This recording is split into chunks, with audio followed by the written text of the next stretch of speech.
Greetings, everyone, and welcome to another edition of Lesser Known but Awesome Heroes. And today, I'm actually gonna talk about a character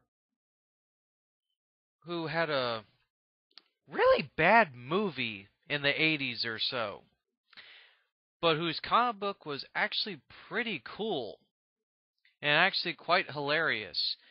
And is arguably one of comic bookdom's many characters that you really can't take seriously. He's there for comedic laughs. And I'm pretty sure every single one of you know who this guy is, looking at the picture. And for those of you who don't, that, ladies and gentlemen, is Howard the Duck. and Howard actually, and Howard was created by Steve Gruber and Val Mayrick. Yeah, that's just how I'll pronounce it. Val Mayrick. And the first appearance that he made was in Adventure into Fear, issue 19 in December of 1973. And Howard has been part of the Defenders, the All Night Party, the Daydreamers Armor, and the Fearsome Four. And he has superhuman strength and is a master in the martial art known as Quack Fu.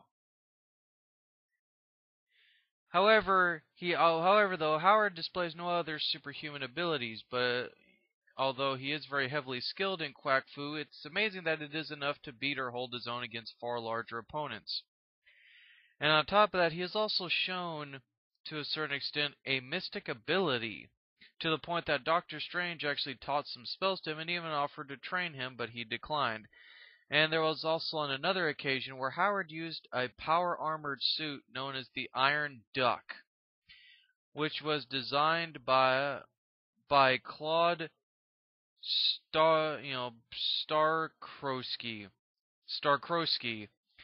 Besides its property as body armor, the suit was also equipped with foot-mounted leaping coils, a chest-mounted searchlight, and a flamethrower on its left arm. And for those of you who are saying, hey, that's an Iron Man ripoff, keep in mind, Howard was actually created as a satirical, satire character. He's a character that's not meant to be taken seriously. He's a goofy character. Which is kind of why. No joke, this guy even was elected president in the Marvel Universe. Yes. Believe it or not, in the Marvel Universe, for a short time, Howard the Duck was actually president. However, though, he was impeached for two reasons. One, he was not of national birth, as they found out. And two, he was also impeached because he was too honest about his policies. When asked what he was going to do about making tax cuts, he goes, yeah, I'm going to make tax cuts. And then I'm going to take that money, and I'm going to blow it all, and then I'm going to blow it all at, the Jug Shack or something. Like he was saying, he's going to invest in strip clubs and prostitutes for little kids, and that, that all kids, need to grow facial hair and smoke cigars and stuff. Howard the Duck was one of those, very mature, kind of characters. Also, okay, here's what it says. Howard, and here's his fictional biography, if you will. Howard was abducted from his home planet and is dropped into the Florida Everglades by the demonic Bong, the Overmaster of the realm, Minus. He meets Man-Thing, Korak the Barbarian, Dak Kemeth the Enchanter, and Jennifer Kale, but falls off the interdimensional stepping stones. He materializes in Cleveland, Ohio, and battles Gork the Man-Frog, for which he is then arrested for disturbing the peace and is mistaken for a mutant during a strip search. Released because the police feared he had mutant abilities, he would then encounter Bessie, the vampire cow. Later, Howard would make friends with an artist's model, and a bizarre series of encounters would follow. He would then battle Pro Rata, the cosmic accountant.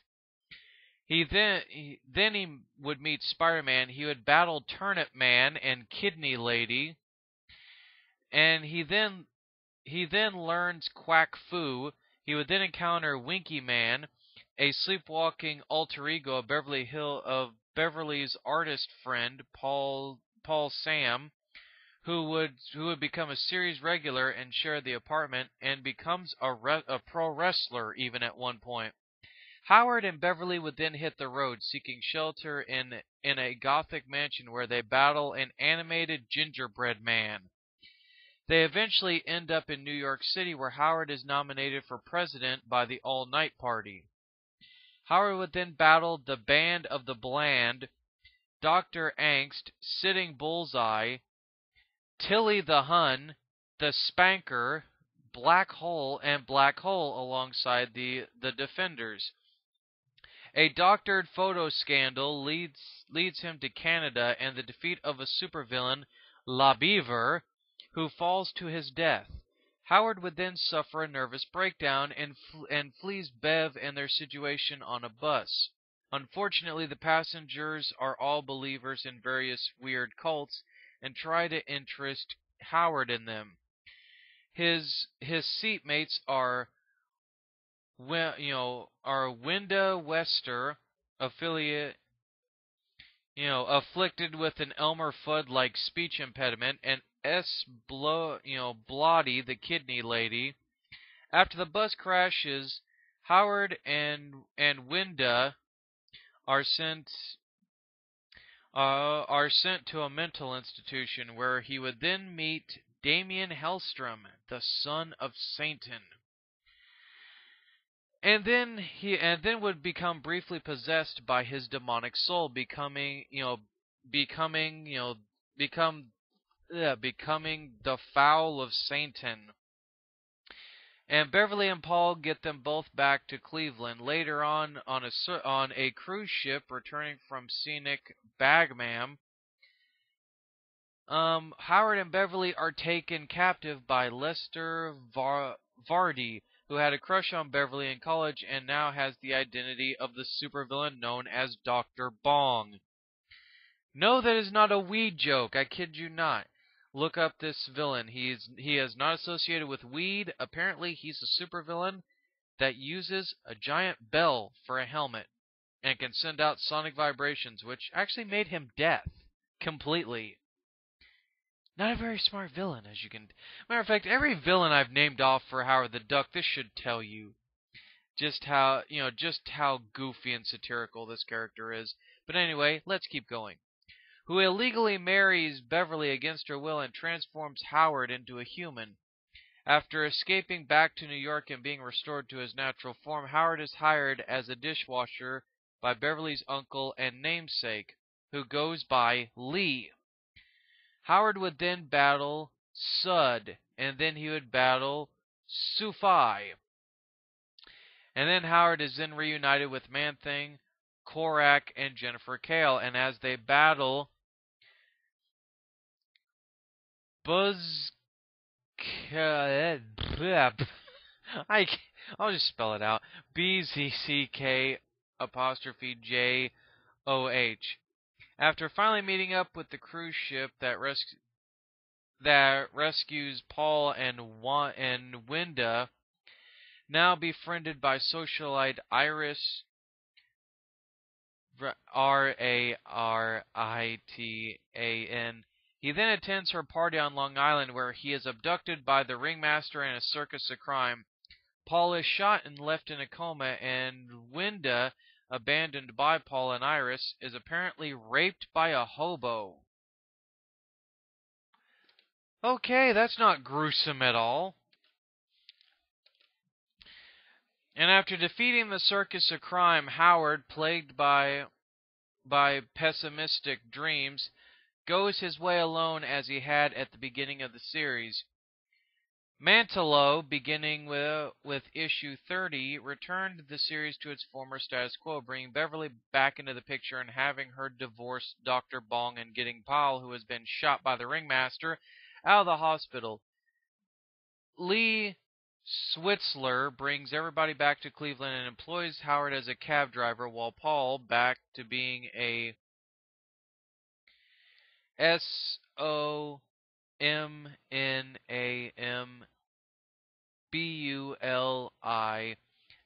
after his release from the hospital, seems to have become Winda's boyfriend. Howard would then don a suit called the Iron Duck armor and would battle Dr. Bong. He later battles Morton Erg and the Gopher. He would then encounter Dracula and even returns to Duck World at one point. At the end of the magazine series, Howard walks away from Beverly at her request. After that, he is mistaken for Duck Drake, Private Eye, and meets C.C. Ryder when hitchhiking, and is later offered a genetically constructed mate whom he does not take to. She-Hulk accidentally pulls him through a cosmic wormhole, and along with theoretical physicist Brent Wilcox, they prevent other universes from crowding out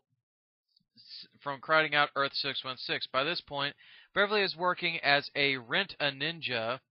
Howard met the critic and traveled to the Baloneyverse. He traveled to the Baloneyverse and battled Dr. Angst and his cohorts. I wasn't aware that apparently there was a Baloneyverse. I'm not making this up too, people. You actually look at this and read it, and a lot of this stuff is true.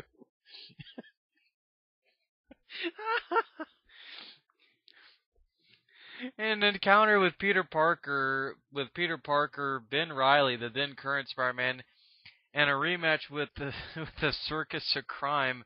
Howard and Beverly get stuck in a warehouse full of anthropomorphic ducks. He would briefly meet Savage Dragon and Destroyer Duck. The group leaves the warehouse believing that they have brought the correct Howard with them. The sorceress Jennifer Kale, in a weekly attempt to return Howard, a Howard with stubble who accuses her and Doctor Strange of being responsible for bringing him to this world, to his home world, inadvertently teleports Devil Dinosaur and Moon Boy into her New York apartment. The disoriented dinosaur attempts to eat Howard, but spits him out when shot with John Blaze's Hellfire gun. Then rampage through the city before being subdued by Danny Kitch's Ghost Rider. Danny Kitch, whichever one you want to pronounce it as. Howard then relates to the pair being trapped in a world he never made and wanders off. Heroes Reborn. Okay. After giving a ride from the western desert and becoming involved in an anti-mutant barroom brawl with Chamber and Skin assisting the mutants with his knowledge of Quack Fu, Beverly and Howard, apparently back together with Howard again working as a driver, spend Thanksgiving at Charles Xavier's Massachusetts Academy, I should say. Chamber, however, is celebrating Thanksgiving with Husk's family and the young mutants. Artie Maddox, Leach, and Franklin Richards are intrigued by the pair, inviting Beverly and dragging Howard into a treehouse where they have hidden the visiting... I'm not even going to try to pronounce that. Something Tana Nile, working as a video store clerk in Cleveland. Beverly gets him to play a department store Santa, which gets him dragged to the North Pole where Santa has sold out to Hydra. Sometime after Christmas, Howard returns alone to his friend's treehouse, and during a battle with the rampaging Black Tom Cassidy, the group escapes with the apparent help of Man-Thing. Yeah. Howard would then travel through several different dimensions, apparently through the power of Man-Thing, who can now talk and does not understand this ability, they land on a version of Duckworld where his parents are essentially Ward and June Cleaver, has a sister named Princess, and is regarded as a hero because of his activities on Earth 616, were recognized by the Duckworld's version of Reed Richards. This origin traces the source of these dimensions to be projections from Franklin's mind. Though through the course of the adventure, Howard has a romance with Tana Nile, culminating in a kiss, after which he apologizes and tells her of his attachment to Beverly. When Franklin understands that he has shaped all these worlds, they find themselves back in Man-Thing's swamp. While Man-Thing became a self-appointed guardian to Franklin Richards, Howard went off on his own and was captured by the cult of Entropy, who wrapped him in swaddling clothes. Swaddling clothes, yeah. Although we last saw him in the swamp, he states he was thrown into baggage and transported on an airplane. The cult wants him because he has part of the nexus of all realities, which shattered during the Heroes Reborn, inside him, which he knows because it is making him nauseous. Man-Thing enters his gullet, and Howard vomits him back out with the fragment, but the former is left desecrated and possibly dead.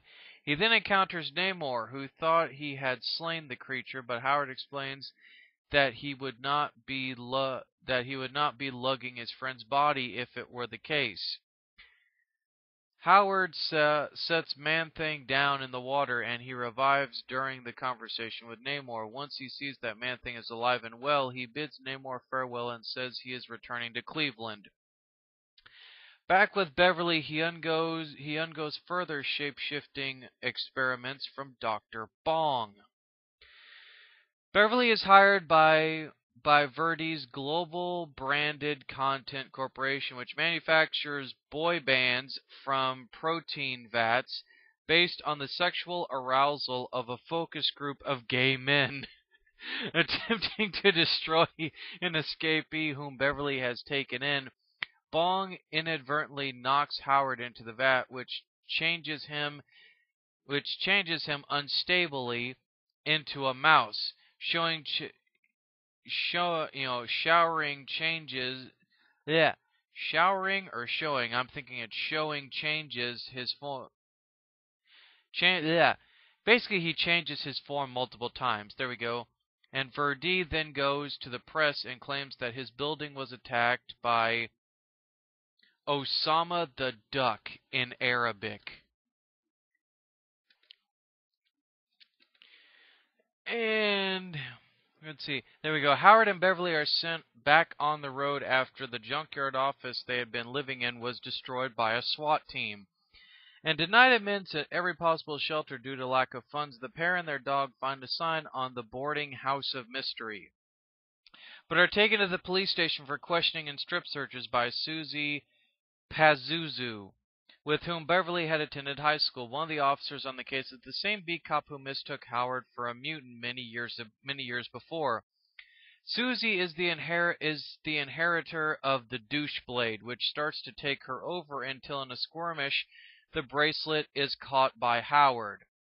The douche-blade causes its holder to grow enormous bare breasts and armor in a parody of Witchblade, and possessed by this, Howard kills the male lover of a businessman who works with Verdi as he and Verdi break into Susie's house.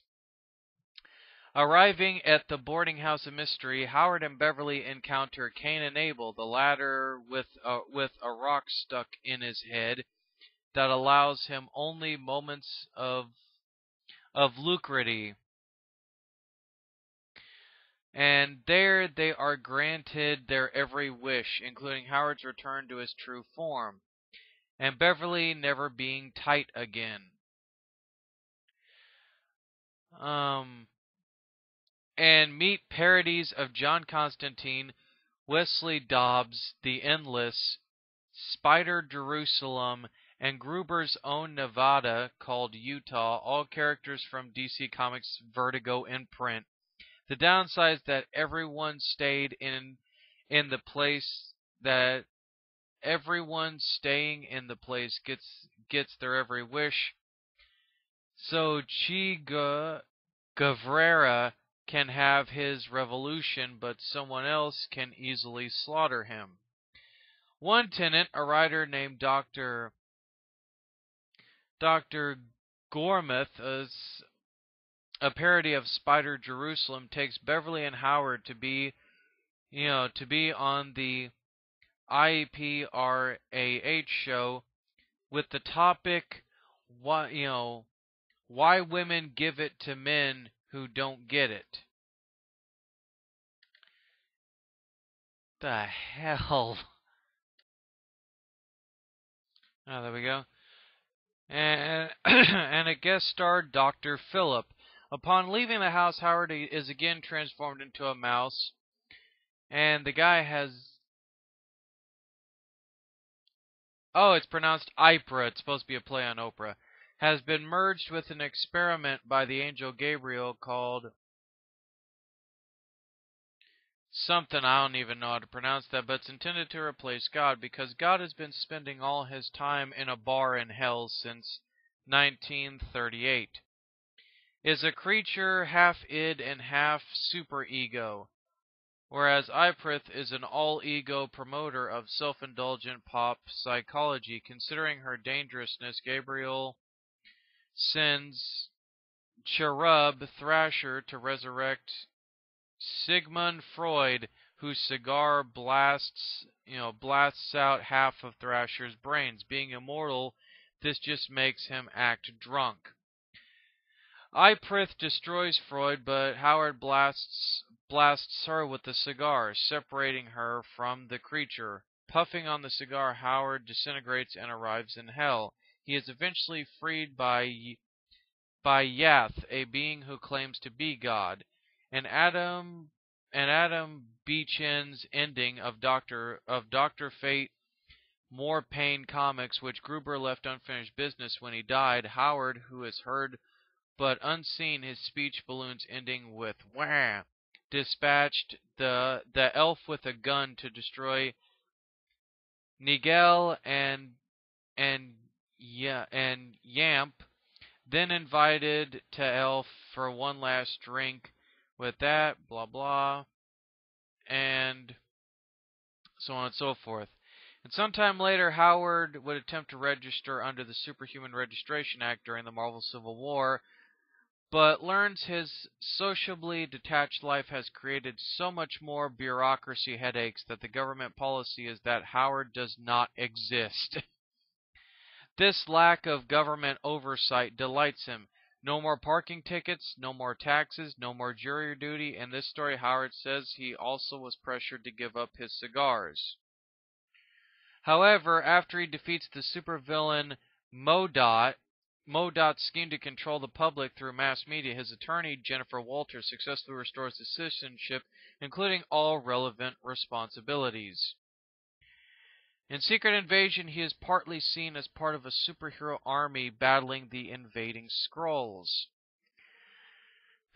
And he is seen armed with a pistol, a Skrull's hand around his neck, and he is later shown kicking a Skrull during an interrogation sequence. However, Brian Michael Bendis has commented when asked of Howard, "The character has shown up in 6 issues I've done, and I've never typed the words Howard the Duck."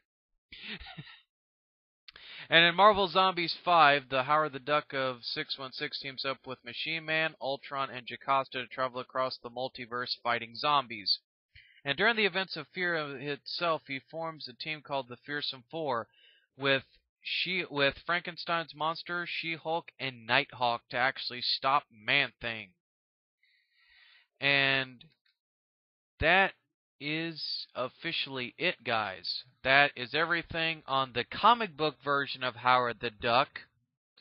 So I hope you guys actually enjoyed this, and as always, stay tuned for the next one. Seriously. Baloney World.